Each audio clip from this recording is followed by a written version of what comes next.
7 things you must know before moving to San Jose in 2026. There's one number that determines if you can actually live in San Jose, and it's probably not the one you think. I'm Michael Saldana with the Amanda Vang Team, and today I'm breaking down the 7 realities nobody tells you until after you've already located. From the hidden time cost to the cultural shift that catches people off guard, this is what separates smart moves from expensive mistakes. And the biggest factor, it's not about money. Let's get into it.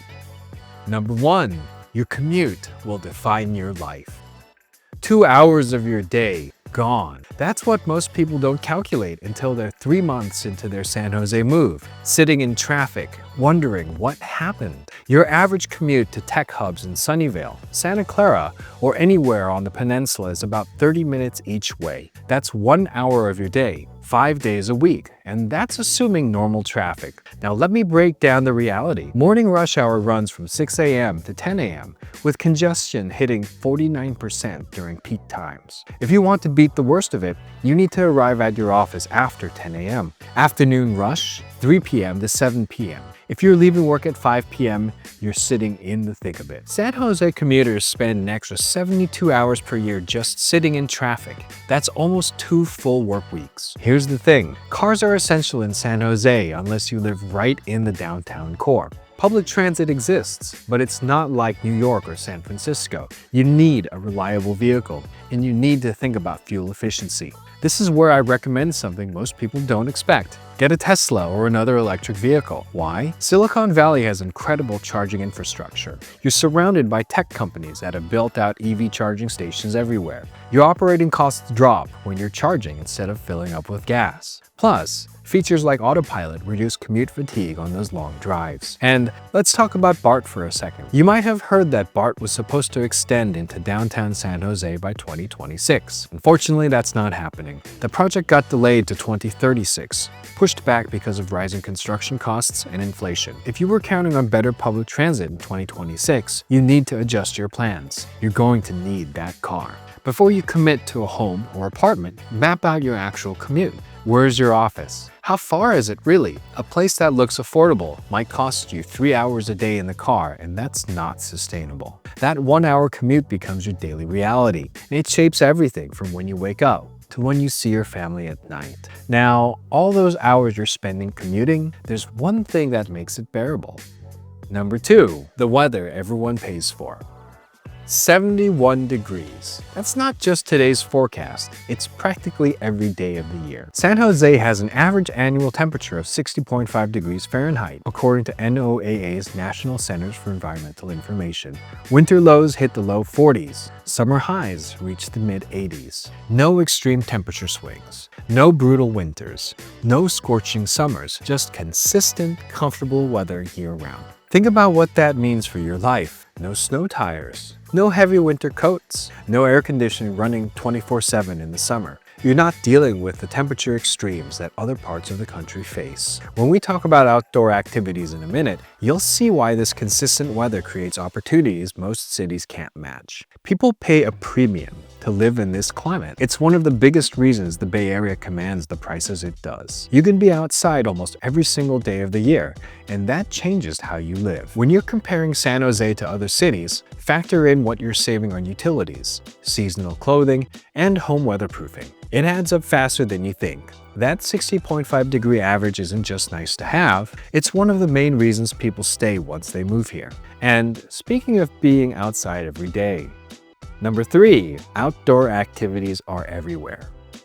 Half a mile. That's how far you are from nature in almost any San Jose neighborhood. One of the best kept secrets about San Jose is that you can walk from almost anywhere in the city and find a park. San Jose has incredible park density. We're talking about hundreds of parks, trails, and open spaces woven throughout the entire city. You won't need to drive 30 minutes to find nature. It's right here. Let me give you some examples. Alum Rock Park is California's oldest municipal park, and it's a gem on the east side. You've got easy family walks along the creek or more challenging hikes with views of the entire South Bay. Hellier County Park, which connects you to the Coyote Creek Trail system, 18.7 miles of paved trails perfect for biking, running, or just walking. And the food scene we're covering shortly, the diversity there mirrors what you're seeing in these parks. Communities from around the world are making San Jose unique. In downtown, you've got the Guadalupe River Trail, running 11 miles through the heart of the city, connecting it to SAP Center, museums, and all the urban landmarks. If you want something more serious, Henry Coe State Park is the largest park in Northern California. We're talking backpacking, camping, mountain biking, the whole experience. The outdoor lifestyle here is real. You're not just paying for housing, you're paying for access to year-round activities that most of the country can't do in July or August. When you combine this weather with this park access, you understand why San Jose residents spend so much time outside. But let me tell you what really sets San Jose apart from every other city in America. Number 4, the food culture you can't find anywhere else. San Jose has something that makes it completely unique to the United States. We have more than 145,000 Vietnamese residents. That's 14.5% of the city's population. San Jose has more Vietnamese residents than any city outside of Vietnam itself. What does that mean for you? It means you have access to some of the most authentic Vietnamese food in the entire world. Little Saigon in East San Jose is the heart of it all. And if you want the real experience, check out one of our favorites. You need to try out Pho Hanoi on Story Road. This place uses 180 pounds of bone and marrow to produce about 200 bowls of pho daily. They prepare their broth for 24 hours. It's a northern-style pho with lean broth, fresh noodles, and Angus steak. You can find them at 969 Story Road, and they're open 7 days a week. But it's not just Vietnamese food. San Jose is a melting pot. You've got incredible Chinese, Japanese, Thai, Korean, and Indian restaurants all over the city. The expectations for food quality here are high because the communities are large and authentic. If you want a downtown option with variety, check out San Pedro Square Market at 87 North San Pedro Street. It's an open-air marketplace with more than 20 food vendors. Artisan pizza, sushi, tacos, craft beer, and fusion hot dogs. They've got live music, a dog-friendly patio, and it's the perfect spot to experience the downtown vibe. This is one of those things people don't realize until they get here. The food scene in San Jose rivals any major city in the country, and it's rooted in authentic communities that have been here for decades. Which brings me to something you need to understand about the people eating at these restaurants. Number 5, everyone is in tech, and here's what that means. Walk into any San Jose coffee shop and count how many conversations are about work. The answer?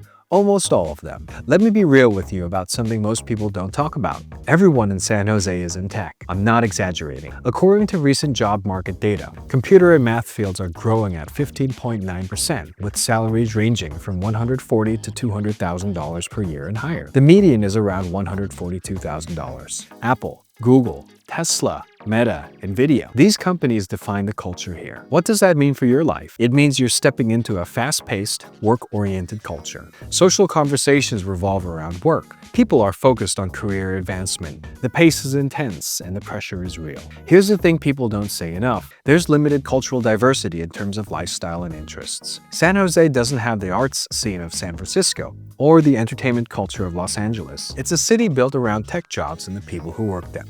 But before we move on, you need to understand how location choice, which I'm breaking down next, either amplifies or reduces this work-dominated lifestyle. I've had clients move here and love it because they thrive in that environment. I've also had clients move away after a few years because they felt like there was no culture outside of work. It's a trade-off you need to think about before you commit. The people here are friendly and welcoming, which surprises a lot of transplants from the East Coast. But the lifestyle is dominated by one thing: work. If that's what you're looking for, you'll fit right in. If you need more balance or cultural variety, you might struggle. This reality shapes everything from your social life to your daily routine, and it's something you need to experience before making a long-term commitment. This leads to the single most decision you'll make when moving here. Number 6, location is everything in San Jose. San Jose isn't one market, it's dozens of micro-markets with completely different characteristics. Location matters more than property type. I've seen condos in prime locations appreciate better than single-family homes in weaker areas. A condo in a strong San Jose neighborhood will outperform a house in the wrong spot every single time. Let me give you the numbers. Downtown San Jose has a median price around $1.0 million, while Almaden Valley is closer to $2.2 million. The difference? Location, schools, amenities, and long-term appreciation potential. When you're looking at properties, don't just focus on price per square foot. Think about where you're buying. Is it close to major employers? Does it have good access to highways? Are there parks and restaurants nearby? These factors determine how your property appreciates over time. Here's what we tell our clients. If you're choosing between a larger condo in a weaker location or a smaller condo in a prime neighborhood, go with the prime neighborhood every time. You'll build more equity in 5 years with a better location than you ever will with the extra square footage in the wrong area. And remember that commute we talked about earlier. Location determines your quality of life. A house that's $200,000 cheaper but adds an hour to your commute isn't a good deal. Factor in the time, the vehicle costs, and the stress. Sometimes paying more for a better location saves you money in the long run. Location shapes your daily commute, your lifestyle access, and your long-term investment return. It's the single most important decision you'll make. Let's talk about the number that stops most people in their tracks. Number 7, the market reality you need to understand. The median home price in San Jose right now is $1.4 million. That's up 2.7% from last year, and homes are selling in about 18 days. The market is what we call somewhat competitive. Properties are getting an average of 4 offers each. But here's what most people miss. You need an annual household income of $501,000 just to afford the median single-family home in San Jose. Let me say that again. Over $500,000 a year. This is where dual income becomes essential. Most successful buyers I work with are dual income households. If you're a single income earner, you're going to face real challenges competing in this market. It's not impossible, but you need to be strategic about where you're looking and what you're willing to compromise on. Now, before you close this video thinking you can't afford San Jose, here's what we tell our clients. If you're not sure where you want to live long-term, rent first. The average renter in San Jose stays for about 5 years, and I recommend at least 3. Why? Because you need to figure out which neighborhoods fit your lifestyle, where your commute actually takes you, and whether the Bay Area culture is right for you. Renting gives you flexibility. You can test different areas, get your job situation stable, and save for a bigger down payment. There's no rush to buy if you're not ready. When you do decide to buy, plan to hold for at least 5 to 7 years. That's your minimum timeline to ride out market fluctuations and build real equity. San Jose real estate isn't a short-term play. You need time for appreciation to work in your favor. That income requirement isn't going away, so building toward it through renting, career growth, and strategic saving makes more sense than rushing into a purchase you're not ready for.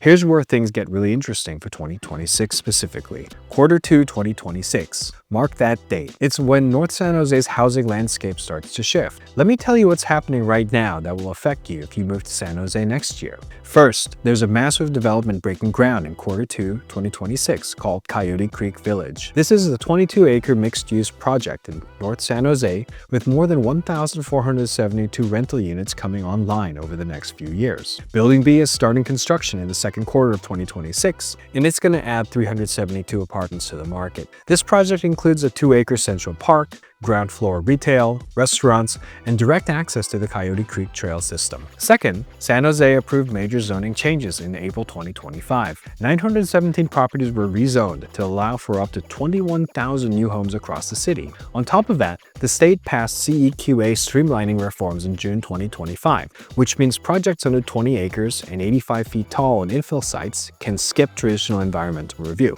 Translation: faster approvals. Some projects are getting approved in half the time it used to take. More housing is coming. Not tomorrow, but it's coming. And that's going to shift the market dynamics over the next few years. These infrastructure changes are so much more than about construction. They're about where inventory will appear and which neighborhoods become more accessible to renters and buyers who've been priced out of other areas. Now, let me show you the mistake that costs people more than anything else. Let me tell you the biggest financial mistake I see people make when they move to San Jose: buying in the wrong location. People chase lower prices without understanding neighborhood fundamentals. They see a condo listed for $800,000 and they think they're getting a deal compared to the $1.4 million median price. But if that condo's in a poor location, it's not going to appreciate the way a properly located property will. Here's what I tell my clients: location trumps everything. A condo in a strong neighborhood will outperform a single-family home in a weak one. Price per square foot matters, but location matters more. The second mistake is underestimating the dual income reality. Single income earners often compete on emotion instead of financial reality. They fall in love with a house they can't truly afford, and they stretch their budget to make it work. That's dangerous in a market like San Jose. The third mistake: not accounting for the true cost of commuting. You buy a house 15 miles from your office because it's more affordable, but you don't calculate what that 1-hour commute costs you in time, vehicle expenses, and quality of life. By the time you factor in gas, insurance, maintenance, and 2 hours of your day, that affordable house isn't so affordable anymore. And the last mistake is not holding long enough. San Jose real estate is not a short-term investment. You need at least 3 to 5 years to see meaningful equity buildup. If you're planning to move again in 2 years, don't buy. Rent instead. These mistakes compound over time, costing you both money and quality of life, which is why getting location right from the start matters so much. So here's exactly what you need to do. Let's bring this all together. If you're moving to San Jose in 2026, here's your game plan. First, understand that your commute will define your daily life. Map it out before you choose a neighborhood. Factor in that 1-hour drive during rush hours from 6 a.m. to 10 a.m. and 3 p.m. to 7 p.m. Consider getting a Tesla or EV to reduce costs and fatigue. Second, embrace the weather and outdoor lifestyle. You're paying for 60.5-degree year-round weather and access to parks within walking distance. That's part of the value proposition. Third, explore the food scene. From Vietnamese restaurants in Little Saigon to diverse options throughout the city, San Jose's food culture is world-class. Fourth, understand the tech-focused culture. Everyone here works in tech, and the pace is intense. Make sure that fits your lifestyle before you commit long-term. Fifth, prioritize location over everything else. The right neighborhood matters more than square footage or property type. 6. Rent before buying. Use that time to figure out where you actually want to live, establish job stability, and save for a bigger down payment. The average renter stays 5 years, and there's no rush. And finally, plan for dual income if you're serious about buying. The numbers don't work for most single-income earners at the $1.4 million median price point.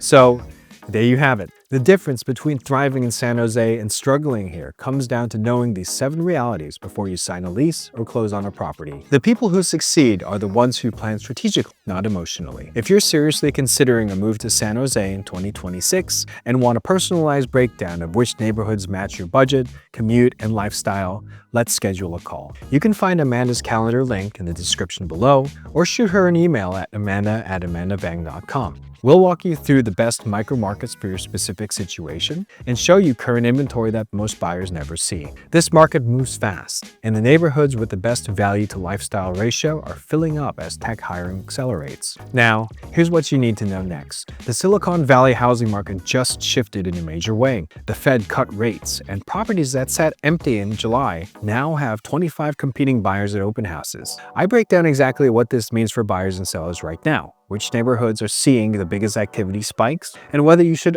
act now or wait for rates to drop further in 2026. Thanks for watching, and I'll see you in the next one.